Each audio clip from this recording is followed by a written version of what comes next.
आज पांचला पीपलिया और आसपास के इलाके के जो हमारी इस मंदिर की समिति और छात्रावास की समिति ने जो जोशीला जानदार शानदार कार्यक्रम का आयोजन किया और भाई गजेंद्र अजमेरा को इसके अंदर बुला के इसमें और 4 चांद आपने लगाए और मुझे आप लोगों ने पाबंद किया था कि आपको आना है और एमएलए साहब को भी साथ लाना है, महाराज साहब भी रहेंगे हम तीनों।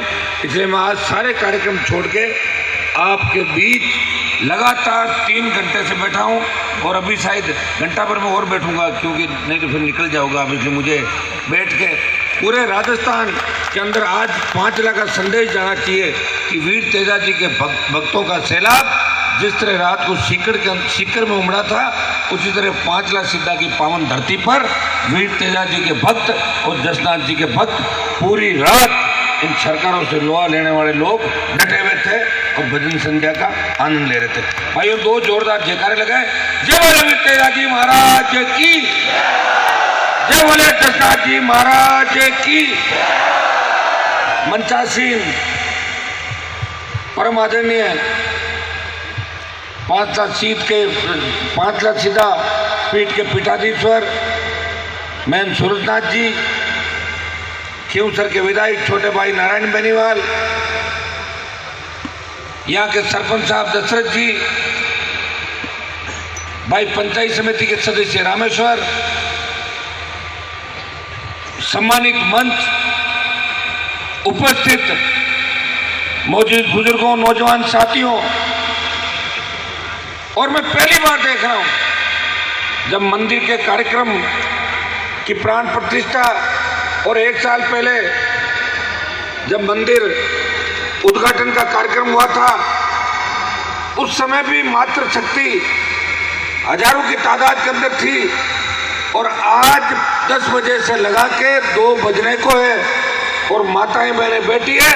निश्चित रूप से 2023 के अंदर ऐसा बदलाव होगा राजस्थान के अंदर जिसकी उम्मीद पूरा देश कर रहा है। भाइयों, आज पूरे देश की नजरें राजस्थान पे टिकी हुई है। हरियाणा जो हमारी राजनीति का गढ़ हुआ करता था, हमारे हाथ से चला गया। उत्तर प्रदेश हमारे हाथ से चला गया। दिल्ली हमारे हाथ से चली गई। अगर आशा की किरण है वो राजस्थान है। आपको मजबूती रखनी है। जिस विधानसभा क्षेत्र के अंदर 5 लाख से मैं संबोधन कर रहा हूं, ये तो मजबूत इलाका है। 2018 के अंदर मैं वोट मांगने आपके बीच नहीं आया। आपने मुझे कहा था हनुमान जी आप राजस्थान संभालो, खींवसर को हम संभालेंगे, और आपने कांग्रेस के प्रत्याशी को 17-18 हजार वोटों से बिना मेरे आए 2 बार के संबोधन में आपने आश्वस्त किया और पूरे राजस्थान में संदेश दिया कि हमारा नेता राजस्थान में बदलाव करेगा, हम खींवसर में हनुमान को कमजोर नहीं होने देंगे। और ये संदेश पूरे देश के अंदर आपने दिया। भाइयों, हनुमान बेनीवाल ने राष्ट्रीय लोकतांत्रिक पार्टी का गठन किया। पुकार बड़ी मेरे भाइयों के लिए। मैं जब निकलता हूँ सड़क पे तो मुझे ये टोल नाके अच्छे नहीं लगते। मैं चाहता हूँ कि किसान को मुफ्त बिजली मिले राजस्थान के अंदर। राजस्थान बिजली उत्पादन के अंदर विंड एनर्जी और सोलर एनर्जी के उत्पादन लगातार जो बढ़ रहा है, उसके बाद 1 नंबर की ओर आ जाएगा। हम चाहते हैं कि यहाँ के किसानों को फ्री बिजली मिले और घरेलू उपभोक्ताओं को आधी दर पर बिजली मिले। ये मामला जब मैं एनडीए के अंदर दिल्ली में था तो एक बार लोकसभा के अंदर मेरे कई कांग्रेस के साथी राजस्थान में कहते थे कि हनुमान जी तो मोदी के साथ हो गए और संघर्ष भूल गए। भाइयों, उस समय भी आपने सुना होगा मैंने संपूर्ण कर्ज माफी की बात हिंदुस्तान की सबसे बड़ी पंचायत के अंदर एनडीए में रहते हुए उठाई थी। मैंने कहा देश को अगर मजबूत करना है तो जिस तरह धन्ना सेठों का कर्जा माफ किया, एक बार देश के तमाम किसानों का सारा कर्जा माफ करें। मैंने यह भी कहा था कि शेष पेट्रोल डीजल के दाम लगातार बढ़ते रहते हैं। आज राजस्थान की सरकार दिल्ली पे बात टाल देती है और दिल्ली वाले कहते हैं कि स्टेट शेष कम करे, टैक्स कम लगाए, जनता पिछ रही है। आज चित्तौड़ के अंदर मुख्यमंत्री महापंचायत कर रहे हैं। आप ये बताओ कि कोई मुख्यमंत्री को महापंचायत करने की आवश्यकता पड़ी क्या? हो सकता है कि तीनों दिल्ली के तीनों बिलों के खिलाफ अगर कांग्रेस को मोर्चा खोलना था तो अशोक जी 2018 के अंदर जब आपका पप्पू राजस्थान के अंदर आया था तो संपूर्ण कर्ज माफी की बात करके गया था। पूरा कर्जा माफ कर देते आप किसानों का, और कर्जा माफ करने के साथ साथ बिजली माफ कर देते, टोल मुक्त कर देते, और उसके बाद मैं भी आपके साथ दिल्ली कूच कर देता। हमें किसान को बचाना है, राजस्थान को बचाना है। इन किसान बिलों की आड़ के अंदर अगर कांग्रेस राजनीति करना चाहेगी तो 55 साल कांग्रेस ने भी देश में राज किया था। कांग्रेस और भारतीय जनता पार्टी एक सिक्के के दो पहलू है, ये एक ही चीज है, दोनों एक बार ये एक बार ये। बुरा मत मानना, कई लोग कांग्रेस विचारधारा के भी होंगे, लेकिन मैं तो आपकी विचारधारा का हूँ। लोग तो मंत्री बनने के लिए पूरा जीवन अपना निकाल देते हैं, और हनुमान बेनीवाल ने हमेशा मंत्री पदों को ठोकर मारी। जिस तरह वीर तेजाजी महाराज ने 1000 साल पहले गायों के लिए लड़ते हुए अपने प्राण न्यौछावर किए और वचन निभाया, उसी तरह हनुमान बेनीवाल ने जब राष्ट्रीय लोकतांत्रिक पार्टी बनाई तब मेरे भाइयों को और किसानों को आश्वस्त किया था कि अगर आवश्यकता पड़ी तो प्रधानमंत्री के खिलाफ भी मोर्चा खोल दूंगा। और भाइयों, एनडीए आपके भाई ने छोड़ी है और देश में नागौर का नाम और मान और सम्मान बढ़ाया। या तो पंजाब में अकाली दल ने छोड़ी, या राजस्थान की आरएलपी पार्टी ने सत्ता को ठोकर मार के अपने भाइयों के साथ सड़क पे बैठा। देखिए, विपक्ष के लोगों का हल्ला करने का काम होता है, विपक्ष तो हल्ला ही करता है, मैं तो विपक्ष में रहा हूँ हमेशा। लेकिन पक्ष का व्यक्ति अपने लोगों के लिए अगर त्याग समर्पण करके जाए, वो निश्चित रूप से तेजाजी का असली भक्त होता है। जिस तरह तेजाजी महाराज ने 1000 साल पहले बलिदान दिया, इसी तरह हनुमान बेनीवाल भगत सिंह की भूमिका के अंदर पिछले 20 साल से इस कौम के लिए और किसानों के लिए हमेशा आगे की पंक्ति में खड़ा है। भाइयों, मैं पीठ दिखा के नहीं भागूंगा। देश के किसी भी कोने के अंदर चले जाना, बिहार से लेके ईस्ट वेस्ट नॉर्थ साउथ, और अगर आप बता दोगे कि हम नागौर के रहने वाले, वहाँ के लोग अगर आपको ये नहीं कह दे कि आपका सांसद तो बड़ा दमदार है, तो मुझे आप बता देना। मैंने तो आपका मान सम्मान बढ़ाने के लिए पूरा प्रयास किया, और आगे भी मेरा प्रयास जारी रहेगा। आवश्यकता पड़ी तो लोकसभा सदस्यता भी छोड़ देंगे, लेकिन अभी नहीं छोड़ेंगे, क्योंकि अभी किसान आंदोलन को जिस तरह कई लोगों ने हाईजैक कर लिया, उसके अंदर आप देख रहे हो किसान आंदोलन। इस राजस्थान को, इस हाईवे को अगर जाम किसी ने किया तो 70 साल में हाईवे जाम नहीं हुआ था कि हनुमान बेनीवाल की हुकार और आरएलपी की हुकार ने दिल्ली को हिला दिया। हरियाणा और दिल्ली की सारी पुलिस जब हमने कूच किया तो वहाँ खड़ी थी और पहली बार इस हाईवे को जाम किया। मैं देख रहा हूँ कई लोग अपनी राजनीतिक रोटियां सेकने के लिए, जिनके पास सामान नहीं है, चले हुए कारतूस इस आंदोलन के माध्यम से अगर अपनी रोटी सेकना चाहेंगे तो राजस्थान का जवान और किसान ऐसे लोगों को कतई मौका नहीं देगा। हमें समझना है, आप जिस दिन समझ गए उस दिन सत्ता आपके हाथ में होगी। भाइयों, मैं तो 20 साल उम्र के निकाल दिए। मैं 3 के अंदर जिद नहीं करता, 3 में मिनिस्टर बनता। पहले वसुंधरा से लड़ा, गहलोत से लड़ा, और जिस अशोक गहलोत तक आपके किसानों की एक की दुर्दशा करी, उसका बदला उन किसान के बेटों से नहीं लिया गया जिनके पिताजी को, किसी के पिताजी पे मुकदमे लगाए, किसी पारिवारिक, किसी के पोते को, किसी के पोती को। जिस तरह मेरे हिसाब से इसने राजनीति में रोका, और अगर आप सबका कर्ज किसी ने चुकाया तो गहलोत के बेटे को चुनाव हराने के अंदर हनुमान बेनीवाल की सबसे बड़ी भूमिका रही, और अशोक गहलोत को जादूगरी बुला दी राजस्थान के अंदर। और मोदी जी को भी दिखा दिया कि राजस्थान का किसान का बेटा है, जाट है, मजबूत है, हिलने डुलने वाला नहीं है। और पार्लियामेंट के अंदर राष्ट्रपति का अभिभाषण को भी रोका और प्रधानमंत्री जी को भी रोका 2 बार। ये तो आप रोज देखते हो। भाइयों, मैं तो इसलिए ये बात कह रहा हूँ, ये वीर तेजाजी महाराज का कार्यक्रम है, और तेजाजी महाराज ने एक संघर्ष किया, एक लड़ाई लड़ी और एक छाप छोड़ी, और हमारे कुल का नाम रोशन किया पूरे देश के अंदर। मुझे 2008 के अंदर जब मैं चुन के गया था तो पहली बार राजस्थान की विधानसभा के अंदर तेजाजी का जयकारा मैंने लगाया। जिन लोगों ने 70 साल आपसे वोट लिए वो कभी तेजाजी महाराज को याद नहीं करते थे, वो तो अपने आप को तेजाजी से बड़ा मानते थे, इसलिए सारे घर बैठ गए। और भाइयों, जब हिंदुस्तान की पंचायत के अंदर मौका लगा तो शपथ ग्रहण समारोह के अंदर वीर तेजाजी महाराज का जयकारा लगाने वाला देश का पहला एमपी आपका एमपी था, जिसने तेजाजी महाराज की जयकारे के साथ ये प्रण लिया कि देश के किसानों को जहाँ भी आवश्यकता पड़ेगी, देश के जवानों को जहाँ भी आवश्यकता पड़ेगी, हनुमान बेनीवाल उनके साथ सड़क पर खड़ा मिलेगा। और ये मैंने कर दिखाया, और इसीलिए आज राजस्थान का नौजवान हनुमान बेनीवाल को अपने भाई के रूप में मानता है। मैं आपको विश्वास दिलाता, 52 से लेकर आज तक बड़े बड़े नेता हुए, मेरे से बड़े बड़े नेता हुए कांग्रेस और भारतीय जनता पार्टी के अंदर, दर्जनों किसान नेता हुए, लेकिन खुद की पार्टी कोई नहीं बना पाया राजस्थान के अंदर। पहला व्यक्ति हूँ किसानों के आशीर्वाद से, नौजवानों के जोश उमंग उत्साह और ऊर्जा से हुंकार भरी सरकारों को झुकाया, स्टेट हाईवे टोल फ्री कराए, 5 वर्षों की फ्री बिजली की घोषणा कराई, 50,000 नौकरियों की घोषणा कराई, 50,000 का कर्जा माफ कराया। और कांग्रेस और बीजेपी को बेरोजगारी भत्ता भी अगर याद आया तो हनुमान की हुंकार ने कांग्रेस और भारतीय जनता पार्टी को मेरे भाइयों का बेरोजगारी भत्ता याद दिला दिया। भाइयों लड़ाई लड़ेंगे, प्रधानमंत्री के खिलाफ तो जंग जारी है हमारी, तीनों कृषि बिल जब तक वापस नहीं हो जाते हम संघर्ष करते रहेंगे, लेकिन राजस्थान की सरकार के खिलाफ भी उनको भी चैन से नहीं बैठने देंगे। इस आठ के अंदर जो वादा किया था संपूर्ण कर्ज माफी का, मुफ्त बिजली, टोल मुक्त राजस्थान, बेरोजगारी भत्ता, इसको लेके भी जोधपुर से बड़ी लड़ाई की शुरुआत करेंगे और पहली संख्या 5 लाख को पार करेगी। ऐसा जोश और जज्बा राजस्थान के किसान के बेटों के अंदर दिखाई दे रहा है और मुझे पूरा भरोसा कि नागौर ही नहीं, राजस्थान के किसान के बेटे बेटियां हनुमान बेनीवाल पे भरोसा करते हैं। एक व्यक्ति जन सुनवाई करता है, चाहे मंत्री हो, मुख्यमंत्री हो या MP हो, तो 1 दिन या 2 दिन जन सुनवाई करता है। 24 घंटे, रात के 2 बजे, रात के 3 बजे और तड़के 5 बजे तक। ये रात को मेरे साथी थे सीकर के अंदर, भाइयों पूरी रात इस राजस्थान के प्रत्येक गांव डाणी जाके मेरे भाइयों को संगठित करने का काम किया।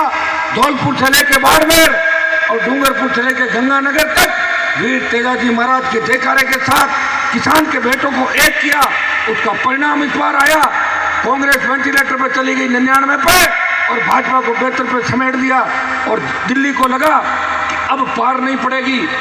गठबंधन भारतीय जनता पार्टी के साथ हुआ और ये पहला नेता हूँ जो वसुंधरा और उसकी माताजी कितनी बड़ी नेता थी देश के अंदर, आपको पता है। जब भारतीय जनता पार्टी से गठबंधन हुआ तो मैंने एक शर्त रखी थी कि भारतीय जनता पार्टी के कार्यालय में मैं वसुंधरा के साथ नहीं बैठूंगा, वसुंधरा बिना मैं गठबंधन करूंगा। और आपने देखा होगा हनुमान बेनीवाल बैठा था, दिल्ली के नेता बैठे थे और बिना वसुंधरा गठबंधन में किया और आपको जब मेरी जरूरत पड़ी तो वापस आपके साथ आ गया। ऐसे नेताओं की आपको आवश्यकता है। मैं कोई मेरी तारीफ नहीं कर रहा हूँ, मैं वही बता रहा हूँ जो मैं करता हूँ।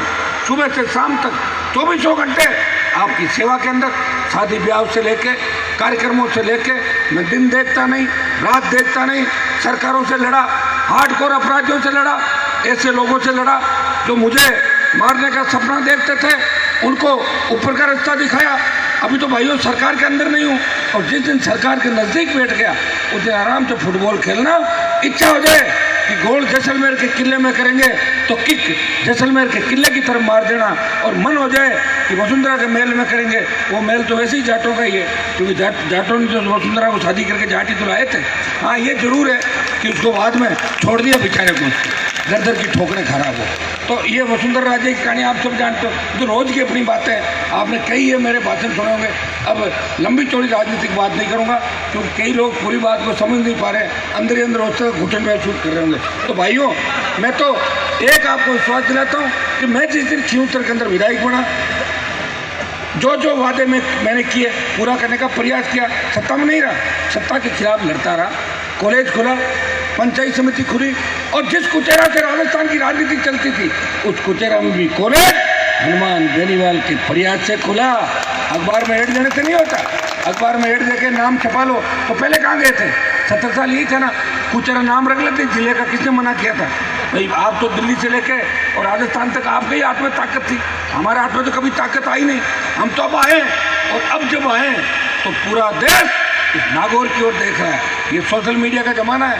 पहले के ज़माने में तो लोग कहते थे तो क्या बाबू लोकसभा में कुर्सी फेंकी, कुर्सियाँ तो बिल्डिंग होती है, वो फेंक सकता है क्या उठा के? कुर्सियाँ तो मैंने ही फेंकी। 5 बार राजस्थान की विधानसभा में निलंबित हुआ, ये रिकॉर्ड भी हनुमान बेनीवाल के नाम है। पार्टी से भी निलंबित हुआ और स्कूल कॉलेज यूनिवर्सिटी से निलंबित होते होते और देश की सबसे बड़ी पंचायत के अंदर विपक्ष जब लड़ाई लड़ता था, मैं बीजेपी के साथ बैठे बैठे देखता था कि काश मैं विपक्ष में होता तो बेल में मैं जाता और विपक्ष में आने का मौका भी मिला। और लड़ाई भी हनुमान बेनीवाल किसानों के लिए लोकसभा के अंदर मजबूती से लड़ रहा है। ये रोज आप टेलीविजन के माध्यम से देखते हो। सोशल मीडिया के माध्यम से देखते हो। मैं इतना ही आह्वान आपको करूँगा, आप सबको संतुलित रहना है। चुनाव की बात चुनाव तक रखनी है। मैं तो किसी तरह की कोई बात भी नहीं करता। मेरी तो खुद की अलग पार्टी बनाई मैंने, क्योंकि मैं किसी के अंडर में काम नहीं कर सकता। मैं ऐसा आदमी हूँ जहाँ मुझे लगे कि मुझे लाइन में खड़ा रहना पड़ता है, वहाँ मैं नहीं रह सकता। मैं आपके मान और सम्मान की लड़ाई लड़ रहा हूँ भाइयों। जो बात यहाँ कहूँगा यही लोकसभा में कहूँगा, यही बात विधानसभा के अंदर कहूँगा, और ये मेरे संघर्ष का ही परिणाम है। वीर तेजाजी महाराज की कृपा का ही परिणाम है, आप सबका कृपा का परिणाम है कि आपने मुझे तो 3 बार जिता के हैट्रिक बनाई, मेरे छोटे भाई को भी राजस्थान की सरकार के खिलाफ लड़ाई लड़के जिता के राजस्थान के अंदर एक संदेश दिया कि हम कांग्रेस और भारतीय जनता पार्टी के साथ नहीं है, हम व्यक्ति के साथ हैं और हनुमान को क्यों सर कमजोर नहीं पड़ने देगा।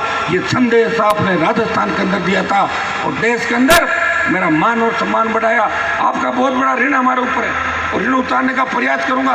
भाइयों, मैं चाहता हूं कि किसान का असली बेटा राजस्थान का सीएम बने।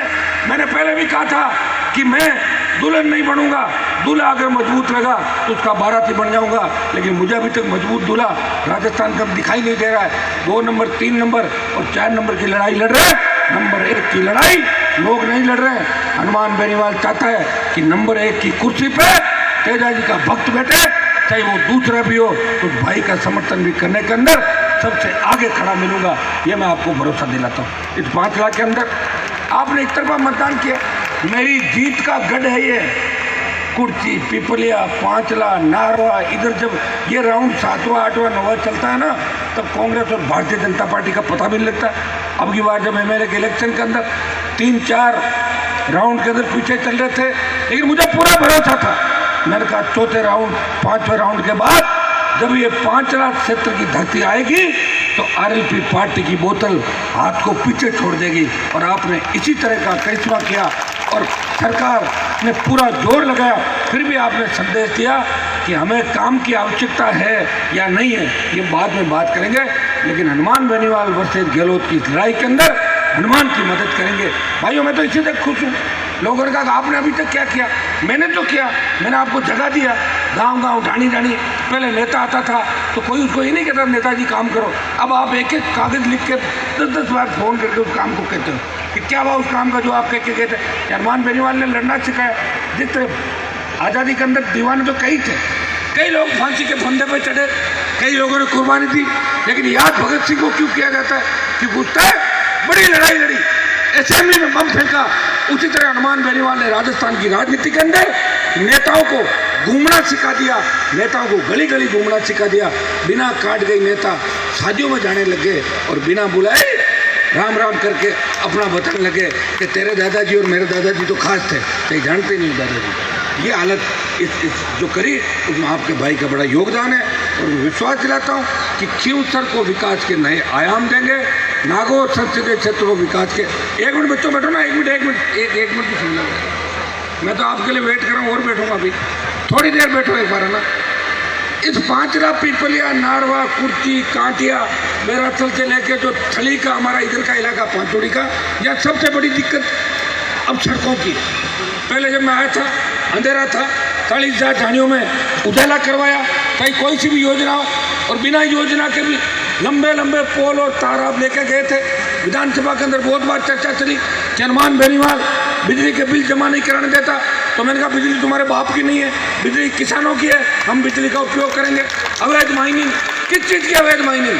हमारे खेत से अगर पत्थर खोद रहे वो अवैध नहीं है, नीति में बदलाव करो और खेत खनन के पट्टे जारी करो। मैंने आपकी हर चीज़ का ध्यान रखा, प्रयास किया, पानी भी आया नहर का, स्कूल भी खुले, सड़कें भी बनी, लेकिन इन 3 पंचायत के अंदर जो सड़कें बननी चाहिए थी, अभी जहाँ मैं खड़ा हूँ, 5 पिपलिया, नारवा, कांटिया, कुर्सी, जो बड़ी पंचायत है, और उसके बाद अगला जो ये छोर आता है सड़कों के मामले के अंदर हम पीछे हैं। यहाँ लोग ढाणियों में ज़्यादा रहते हैं और लोगों को बड़ी दिक्कत होती है। अभी प्रधानमंत्री ग्राम सड़क योजना से पहले नागौर जिले को 216 किलोमीटर सड़क मिली थी, उसमें खींवसर की उपेक्षा की। कई दूसरे विधायक जो सचिन पायलट के खास हुआ करते थे तो पीडब्ल्यूडी मंत्री से लिखा के ले गए, खींवसर को पीछे छोड़ दिया। अरे मैंने कहा भाई एमपी तो मैं हूँ नागौर का, मेरे बिना प्रधानमंत्री की योजना कैसे आएगी? उसको रद्द करा के और 350 किलोमीटर सड़क आज और कल के अंदर दिल्ली से यहाँ पर आएगी, जिसमें सबसे ज़्यादा सड़कें पीपलिया, पांचला, नारवा, कुर्ची, ये तो 4-5 पंचायत बताई है। अभी तो एक सड़कों का लोड देख लो, 2-3 महीनों के अंदर और लोड आएगा और 1 साल के अंदर प्रत्येक व्यक्ति ये कहेगा कि अब हमारे सड़कों की जरूरत नहीं है, करीब करीब सड़कें पूरी हो गई। ये 1 साल के अंदर आपके मुंह से मैं खुश सुनूंगा, क्योंकि दिल्ली का पैसा अब खियूसर और नागौर की धरती पे लगेगा।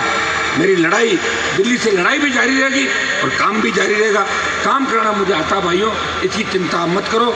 जितने वादे आपके बीच में करके गए थे 2-1 दिन के अंदर जब आ जाए तब आप बता देना और धन्यवाद के लिए फ़ोन जरूर कर देना। राजा राम जी, जाल जी, एक मिनट बात कर, रुको तो एक मिनट बैठ दो, मैं माइक दे था ना हाथ में था, तो पूरा ही काम करा है। कौन कह रहा है? कौन है? अरे तो बीजेपी के खिलाफ हो गए ना। मैं तो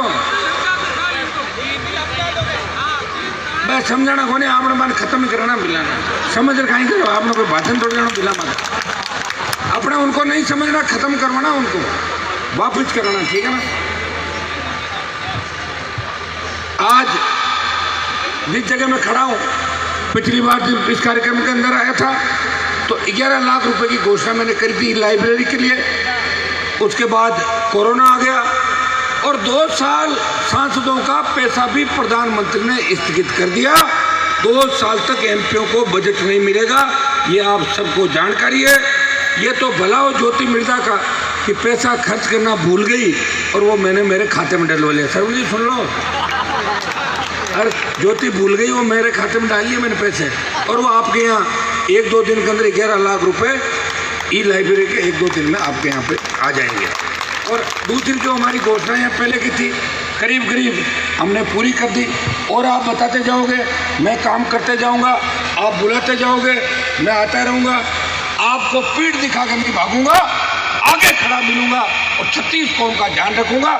यह विश्वास मैं तेजाजी महाराज के जागरण के कार्यक्रम के अंदर आपको दिलाने के लिए आया हूँ। आपकी बड़ी कृपा लगातार 2008 से ही नहीं, 8 से पहले से भी जब भी आवश्यकता पड़ी, ये वो इलाका है दशनाथ जी महाराज की बहुत बड़ी आसन पीठ है। ये वो इलाका है जिसने सबसे पहले तेजाजी महाराज का मंदिर बना के ये संदेश दिया, दशनाथ जी और तेजाजी महाराज में कोई अंतर नहीं, हम सब तेजाजी के भक्त हैं, हम सब दशनाथ जी के भक्त हैं। भाइयों, मैं 5 लाख के मेरे भाइयों को धन्यवाद देना चाहता हूँ। इस इलाके के अंदर भव्य तेजाजी का मंदिर बना के आपने पूरे राजस्थान के अंदर संदेश दिया, बाड़मेर तक संदेश दिया। और ये जिस हिसाब से लोगों की आस्था और आप लोग एक ये समिति जिस हिसाब से काम करिए, मुझे लगता है कि आने वाले समय के अंदर बहुत बड़ा मेला हर बार तेजाजी महाराज का, दशनाथ जी महाराज के साथ साथ तेजाजी महाराज का मेला भी 5 लाख के अंदर बढ़ना शुरू हो जाएगा। मैं नौजवानों को आश्वस्त करना चाहता हूँ, आप चिंता नहीं करें, आपका भाई आपको उस लक्ष्य पे जो आपने सोच रखा है उस जगह लेके जाएगा। तभी इसकी सत्ता आपके बिना राजस्थान के अंदर नहीं आएगी, ये मैं आपको आश्वस्त करना चाहता हूँ। ये खियूसर है जिसने राजस्थान के अंदर बदलाव की बात करी, तीसरे मोर्चे की बात अगर उठी तो खियूसर की धरती से उठी, 5 लाख की धरती से उठी। और वो पिछली बार दोनों पार्टियों को वेंटिलेटर और विपक्ष में रख दिया। और तभी इसके मिशन के अंदर मुझे पूरा भरोसा है कि नागौर जिला, पूरा राजस्थान एक राय होके नया बदलाव राजस्थान के अंदर करेंगे। और अभी जो चारों उपचुनाव है उसके अंदर भी देखो, हमारे पास कांग्रेस तो सत्ता के अंदर है, भारतीय जनता पार्टी 41 साल पुरानी पार्टी है, लेकिन चारों उपचुनाव राष्ट्रीय लोकतांत्रिक पार्टी लड़ेगी, मजबूती से चुनाव लड़ेंगे। और पंचायत चुनाव लड़े, 2 प्रधान हमारे आरएलपी के बने, 1 प्रधान हमारा समर्थित बना राजस्थान के अंदर, और 1 नगर पालिका के अंदर भी राष्ट्रीय लोकतांत्रिक पार्टी ने परचम लहराया। ये राजस्थान की पहली पार्टी है जो मान्यता प्राप्त भी हुई, शहरों में भी चुनाव लड़े, पंचायत चुनाव लड़े, विधायक भी 3 हैं जिनमें 2 शेड्यूल कास्ट के, और एमपी बना के आपने देश की सबसे बड़ी पंचायत के अंदर भेजा है।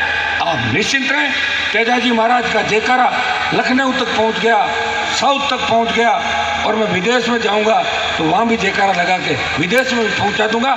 ये आप मेरे पे भरोसा रखें। आप सब एकजुट रहें, गुटों में नहीं बंटना है। पंचायत चुनाव के बाद सब एक जब मैं आप लोग बैठो, आपकी अच्छी आदत है, मुझे इस बात की खुशी है कि 8 के अंदर जब मैं आया था तो कई मेरे विरोधी कहते थे कि हनुमान एमएलए बन गया, रोज झगड़े होंगे खींवसर के अंदर। हुआ क्या कोई झगड़े शांत हो गए। जैसे ही परसों दलित दूल्हे को घोड़ी से उतारा, कहाँ गए वो उतारने वाले? भाग गए सर। आधो को पकड़ के जेल में डाला और आधे भाग रहे हैं अंधेरे के अंदर। खींवसर के अंदर कोई ऐसा काम नहीं होगा, किसी की गुंडागर्दी नहीं चलेगी, चाहे कोई भी हो। वो ये सोच रहे कि मुख्यमंत्री के खास हैं, हम प्रधानमंत्री के खास हैं, खींवसर नागौर में गुंडागर्दी कर लें, जातियों को लड़ा दें, ये काम यहाँ पे नहीं होगा भाइयों। और अगर मेरा कहीं दोस्त आपने 15 साल में देखा हो और मैंने किसी का नुकसान किया हो तो आप खड़े होकर ये भी कह सकते हो कि हनुमान जी फलां जगह आपने मेरा ये काम किया।